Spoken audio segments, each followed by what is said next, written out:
कुछ ही देर बाद UCC bill पेश होने वाला है। अगर बिल पास होता है तो आजादी के बाद उत्तराखंड पहला राज्य बनेगा जहां यूनिफॉर्म सिविल कोड लागू होगा। 2 दिन पहले धामी कैबिनेट ने बिल को मंजूरी दी। अब आज इसे सदन में पेश किया जा रहा है। उससे पहले मुख्यमंत्री धामी ने ट्वीट भी किया और कहा कि देवभूमि उत्तराखंड के नागरिकों को एक समान अधिकार देने के उद्देश्य से आज विधानसभा में समान नागरिक संहिता का विधेयक पेश किया जाएगा। पूरा देश उत्तराखंड की ओर देख रहा है, ये सीएम धामी का कहना है। इसके साथ ही उत्तराखंड पहला राज्य होगा आजादी के बाद जहां यूसीसी आएगा। जल्दी इंतजार ये खत्म होने वाला है, सीएम की ओर से ये भी कहा गया और आज ही ये यूसीसी बिल पेश किया जाएगा। यूसीसी बिल सदन में पेश होने वाला है। सदन की कार्यवाही अब से कुछ देर बाद शुरू हो जाएगी। सभी मेंबर्स वहां पर मौजूद, धामी की भी मौजूदगी सदन में है। यूसीसी बिल को लेकर लंबे वक्त का इंतजार खत्म हो गया।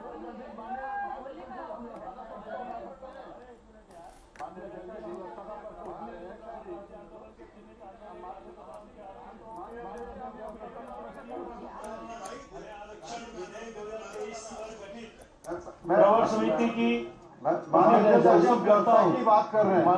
व्यवस्था भी सुनना चाह रहे हैं। संसदीय कार्य मंत्री जी बोले अगर कार्य मंत्रणा का प्रस्ताव सदन में पारित हो जाएगा तो फिर क्या रहेगा। ये सरकार तो बहुमत के आधार पर चलना चाहती है, विपक्ष की आवाज को दबाना चाहती है।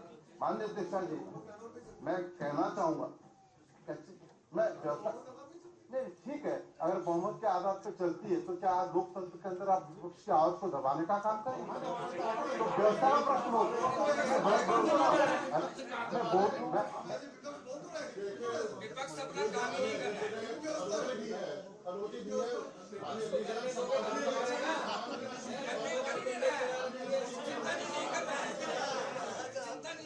विधानसभा का विशेष सत्र शुरू किया गया सोमवार को ही और आज यूसीसी विधेयक पेश किया जा रहा है। इस वक्त आप तस्वीरें देख रहे हैं। हालांकि इससे पहले ये बार बार जिक्र होता रहा और धामी बार बार ये कहते रहे। अब अगर ऐसा होता है तो ये आजादी के बाद पहला ऐसा राज्य बन जाएगा जहां यूसीसी बिल लागू होगा। प्रदेश में और देश के विभिन्न राज्यों में सदन में नजीरें पेश की है, सरकारों ने भी नजीरें पेश की है और माननीय अध्यक्ष जी इस पीठ से भी नजीरें और दृष्टांत पेश किए गए हैं और देखने में आ रहा है कि नजरें बनती हैं और नजरों का जिक्र किया जाता है सदन में। विभिन्न चर्चाओं में विभिन्न विषयों पर उन नजरों का दृष्टांतों का जिक्र किया जाता है। लेकिन दुर्भाग्य है कि आज सदन संख्या बल को हम जानते हैं, संख्या बल के आधार पर इस विधेयक को पारित नहीं किया जा रहा। लेकिन मैं आपसे निवेदन करना चाहता हूं माननीय अध्यक्ष कि यूसीसी जो आशुतोष, अब से कुछ ही देर बाद उत्तराखंड इतिहास रचने जा रहा है और वो इतिहास समझ लीजिए कि रचा जब सत्र शुरू हो गया और चूंकि कैबिनेट ने मंजूरी दे दी है तो चूंकि सीएम जब बोल रहे हैं उसमें थोड़ी देर बाद ये बिल पेश कर दिया जाएगा। लेकिन इसके पहले हुआ क्या, ठीक मेरे पीछे विधानसभा की जो सीढ़ियां हैं यहाँ पर विपक्ष ने जो है अभी थोड़ी देर पहले नारेबाजी की, प्रदर्शन किया। हालांकि सत्र में गए हैं और हो सकता है कि इसके खिलाफ वो बहिष्कार भी कर दे। उनका आरोप दरअसल ये है कि सवाल नहीं पूछने दिया गया है, क्वेश्चन आवर नहीं उठाने जाने दिया जा रहा है। कई सारे मुद्दे जो हैं जो हमें उठाने थे उसकी अनुमति नहीं मिली है। लेकिन इस बीच सीधे हमारे साथ 2 विशेष मेहमान जुड़ रहे हैं। राजीव शुक्ला बीजेपी नेता, शादाब जी जो यहाँ पर बोर्ड के अध्यक्ष हैं। बीजेपी ये कानून लेकर के आ रही है, उत्तराखंड जो आज लिखने जा रहा है इतिहास की तारीख, उस पर कई राज्यों की नजर है।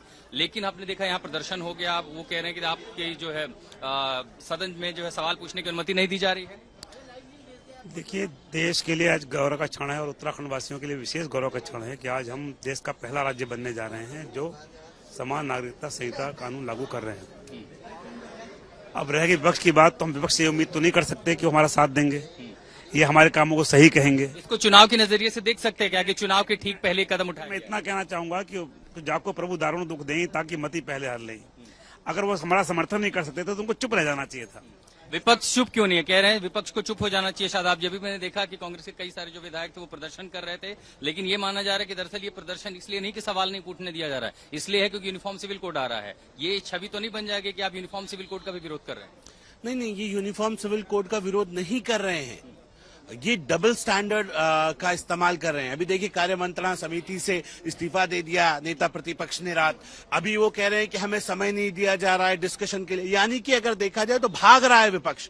वो भी जानता है कि उसका, वो ये बताना नहीं चाहता कि वो पक्ष में है कि विरोध में है, वो जनता को कंफ्यूज करना चाहता है। कहीं कहता है कि मैं पक्ष में हूं, कहीं कहता है मैं विरोध में हूं, असल में कंफ्यूज है। ऊपर से नीचे तक पूरा विपक्ष कंफ्यूज है। मजबूत सधे हुए कदमों से युवा मुख्यमंत्री पुष्कर सिंह धामी आगे बढ़ रहे हैं और विकसित भारत की ओर एक मुस्लिम समाज का भी समर्थन है इस कानून को उत्तराखंड में। देखिए, मुस्लिम समाज जो विरोध कर रहे हैं मुस्लिम समाज नहीं है, ये विरोध करने वाले कांग्रेसी मुसलमान है, ये सपाई बसपाई है। एक सवाल सर, जो अभी तक जानकारी सामने आई है कि अगर ये यूनिफॉर्म सिविल कोड है तो क्या इसमें अनुसूचित जनजातियों को जो कहा जा रहा है कि छूट दी जा सकती है, क्योंकि वो सबसे पहले सेटलर्स हैं सीमांत इलाकों के, उनकी अपनी परंपराएं रही हैं, और अगर उन्हें छूट दी जाती है तो ये यूनिफॉर्म सिविल कोड कैसे कहलाएगा?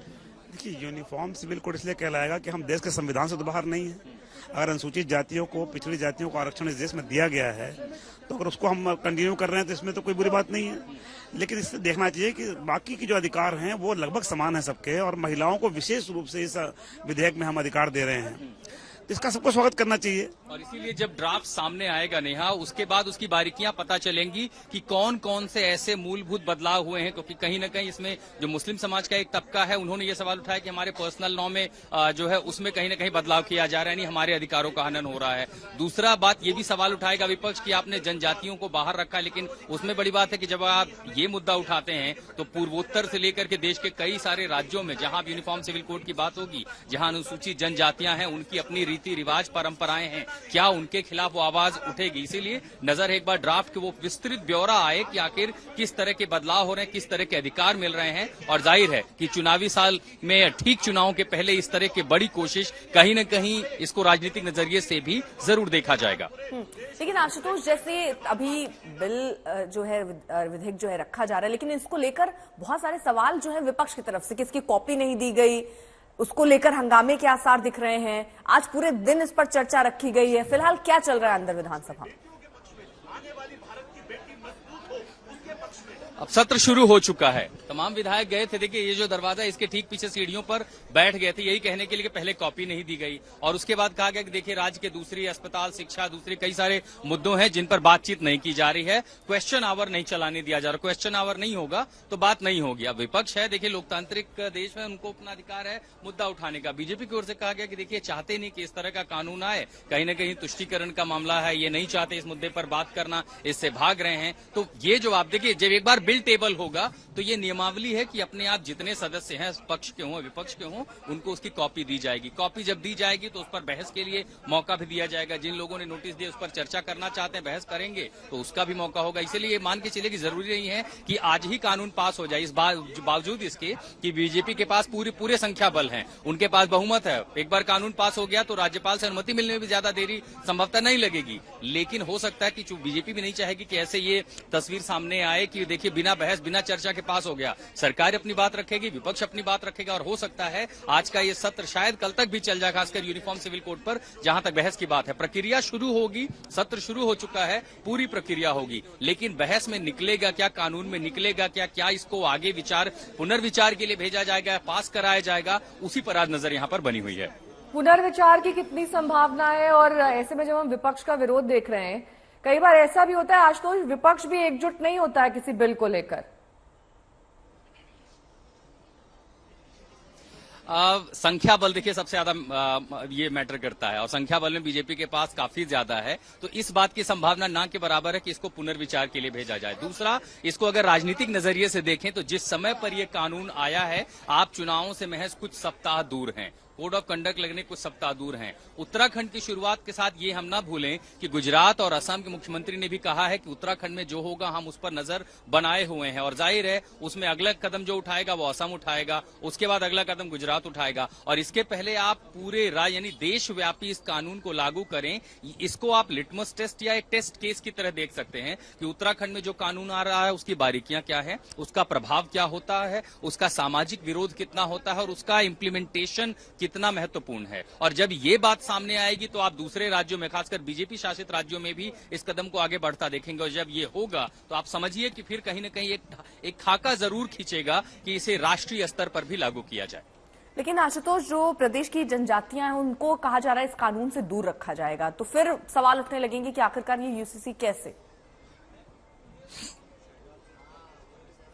ये सवाल मैंने पूछा था। देखिए, इसमें दो पहलू हैं। एक, ये मान के सकते हैं कि इसका एक राजनीतिक पहलू है, आप ये देखते हुए कि आप उन्हें नाराज नहीं कर सकते। लेकिन अगर आपको याद हो कि जब ये बात हो रही थी कि राष्ट्रीय स्तर पर यूनिफॉर्म सिविल कोड लाया जाए तो पूर्वोत्तर के राज्यों से विरोध के स्वर उठने लगे थे, क्योंकि अनुसूचित जनजातियों की संख्या वहां पर ज्यादा है। अब खासकर अगर उत्तराखंड की बात करें तो जो 5 प्रमुख जनजातियां हैं, जिसमें जौनसर हैं, भूटिया हैं, थारू हैं, ये सब रहते कहाँ हैं? ये सब ज्यादातर सीमांत इलाकों में रहते हैं। और इनके बारे में कहा जाता है कि ये सबसे पहले सेटलर हैं जो इन इलाकों में बसे थे। इनके यहाँ परंपराएं, रीति रिवाज ऐसे रहे हैं और जिनको कानूनी और संवैधानिक रूप से संरक्षण प्राप्त है। और कहीं न कहीं चूंकि ये सबसे पहले सेटलर्स हैं, इनके रीति रिवाज परंपराओं में बहुत ज्यादा बदलाव किसी कानून से भी वो नहीं करना चाहते। अगर आप करते भी हैं तो कहीं न कहीं वो वोटर हैं, उनकी नाराजगी आपको झेलनी पड़ेगी। लेकिन इसका दूसरा राजनीतिक पहलू है कि आपने जनजातियों को छोड़ दिया है, लेकिन इसका सीधा सा असर मुस्लिम पर्सनल लॉ पर पड़ेगा। मुस्लिम समाज जिनके अपने नियम है, शरीयत लॉ के जिसको मानते हैं, वो उन नियमों में कहीं न कहीं है कि चाहे तलाक से जुड़े हुए हों या विवाह से जुड़े हुए नियम हों, अधिकार देने के लिए नियम हों, उनको लेकर के सवाल जरूर है मुस्लिम समाज की ओर से उठाया जाएगा। और कोई बड़ी बात नहीं, इस बात में हैरत मत रखिए कि कानून पास हो जाए और कोई गुट जाकर के इसे अदालत में चुनौती भी दे दे, इसकी भी आप संभावना से इनकार नहीं कर सकते। क्योंकि जब भी ऐसे, हालांकि ऐसा नहीं कि पूरे प्रावधान हर किसी पर सवाल उठ जाएगा। अब आप देखिए कि सबसे बड़ी बात है कि महिलाओं को बराबर सम्मान देना, उनको बराबर अधिकार देना। कई ऐसे प्रावधान हैं जो इस यूसीसी बिल में शामिल किए गए हैं।